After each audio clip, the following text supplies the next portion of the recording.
When I went to junior high school, the Bowed Story Junior High School of Dallas, Texas, there were two young ladies who obviously were the most beautiful girls in high school. One was named Jeanette Brentlinger, Brentlinger.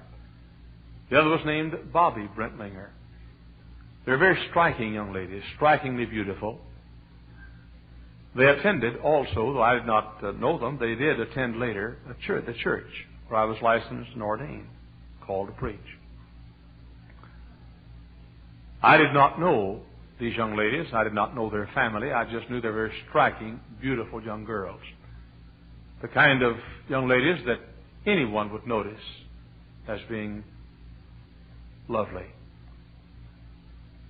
One night, I went to the Hillcrest Baptist Church of Dallas, where I attended as a boy,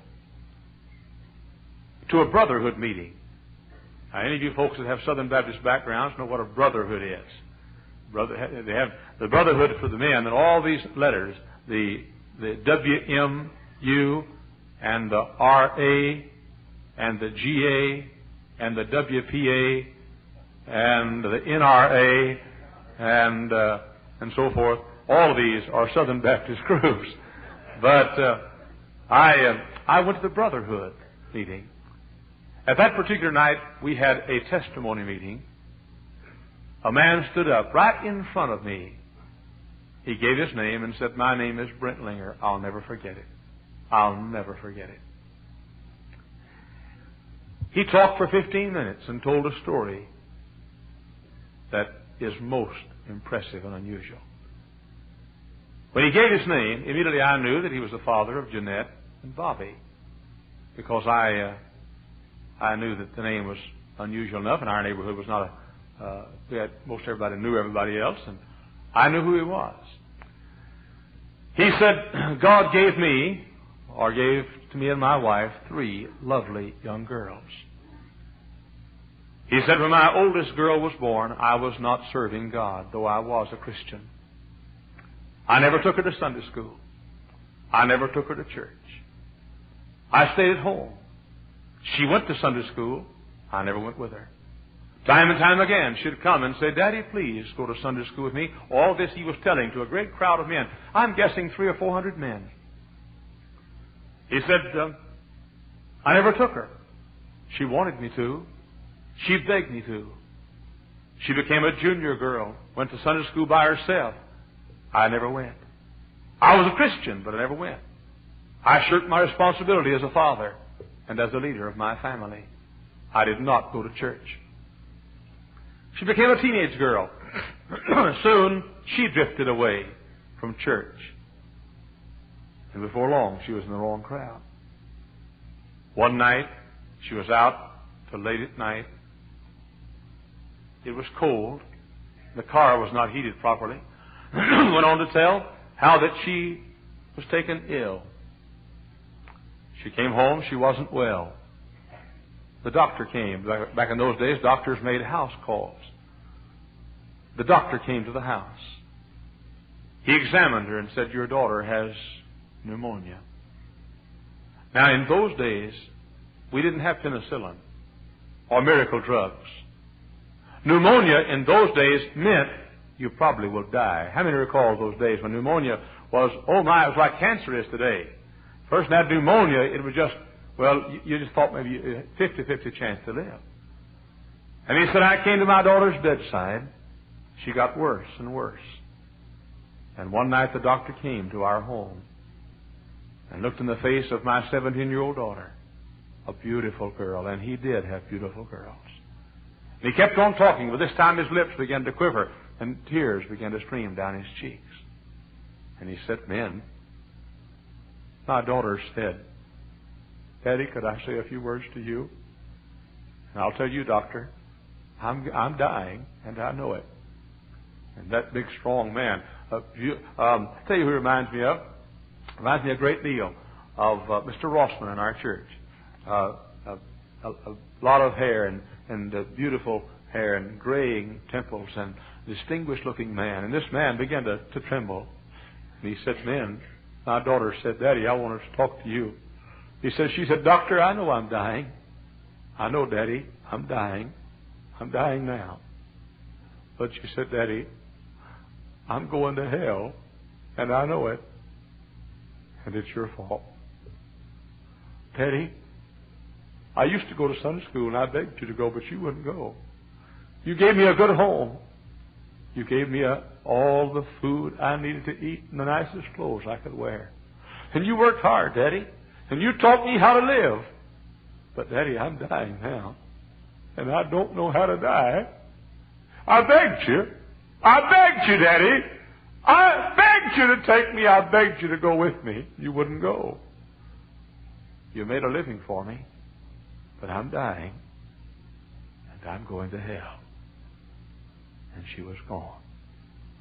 And that big old man, trembling and tears streaming like rivers down his face and his hands trembling, he said, Men, oh, he said, men, in God's name, take them, don't send them, take them, don't send them. I taught my girl how to live, but I did not teach my girl how to die. I've never forgotten it. And then he said these words and sat down. I was a Christian all these years, but I was a silent Christian. A silent Christian. I know of nothing more despicable than such a Christian. I know of nothing in this world more disgusting or distasteful to the spiritual side or the spiritual people and to the God in heaven who made us than for someone to bear His name. I am a Christian. Bear His name. Have His grace. Enjoy His blessings. Delight in salvation. Have a home in heaven being prepared for Him. And be ashamed of the Christ who gave His life. And that's why this morning I had Brother Colston lead us in reading about Obadiah. Obadiah was a friend of Ahab and Jezebel, but he was a disciple. He feared the Lord greatly. Of course, as Dr. Rice says, he feared Jezebel more. But he feared the Lord greatly. He was saved.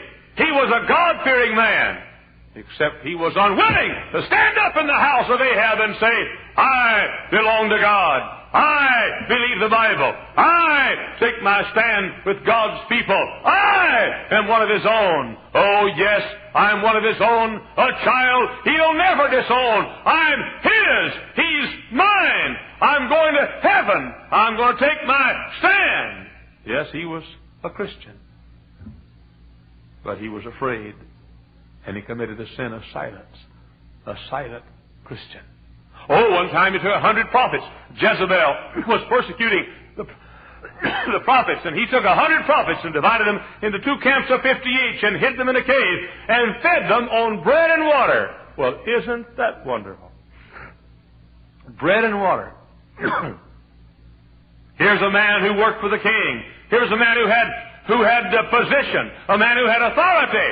And he thought because he was hiding God's men and saving their lives, he was doing an honor to them and fed them on bread and water. We got too many bread and water Christians here this morning. Christians who say, I'll give something to God, but not my best. I'll give something to God, but not my all. I'll give something to God, but not everything I have. Obadiah, stand up and be counted for God this morning. Stand up at school, young people. Stand up at work, men. Stand up in the neighborhood, ladies. Stand up at play, boys and girls. Stand up and be counted. Don't be a secret, hidden disciple, ashamed of Him who was a public spectacle on Calvary for you. Dr. Bob Gray told a story. He didn't tell it all. The other day, I hadn't thought of it in years. He told a good part of a story that I think is so beautiful. Pardon me. In Boston, Massachusetts, Dwight L. Moody was conducting a revival. By the way, he's from that area. Or was. Dwight L. Moody was conducting a revival back in his days. He came that night to the services, and a little boy was standing outside the door, a little fella. The little boy walked up, and he's crying. And Mr. Moody said, "What's wrong, son?" He didn't know this fellow was Mr. Moody. "What's wrong, son?" And the little boy said, "I wanted to get in. I've heard of Mr. Dwight L. Moody, and I hear you speaking here tonight, and I wanted to hear him. I wanted to get in." And the little boy said, but I can't. They said, I can't. Mr. Moody, the boy didn't know he was Mr. Moody. Mr. Moody said, well, son, I think I can help you get in. No, he said, mister. He said, I can't. He said, I've come a long ways to the meeting, and I wanted to see Mr. Dwight L. Moody because I heard about him. And I know he's God's man, and I want to hear him. But they said, it's all full. Mr. Moody said, I'll tell you what you do. He said, you get behind me. And he said, you grab a hold of my coattail. And he tied his long coat into a knot like that. He said, you grab a hold of my coattail. And he said, you hold on tight. And I'm going to walk through the audience. And you just hold on to me. I'll get you in. And Mr. Moody said that little boy grabbed Mr. Moody's coattail and held on. And Mr. Moody took off through the crowd and up to the platform. The little boy was amazed where he took him. He had no idea he was going to sit on the platform. And Mr. Moody came up and had a seat. And he said, now, son, you sit right over here. And there sat that little boy. He had no idea he was Mr. Moody. He sat there for the entire service on one of the choicest seats in the house because he came in Mr. Moody's coattail. And Mr. Moody, after the service, said, and this is the part Dr. Gray didn't tell the other day when I heard it. It just said that when Mr. Moody finished the sermon, he forgot the little boy. And when he came back to get his Bible, there were 2 pennies on the pulpit with a note from the little boy who said, Mr. Moody, thank you. This is all I had to give.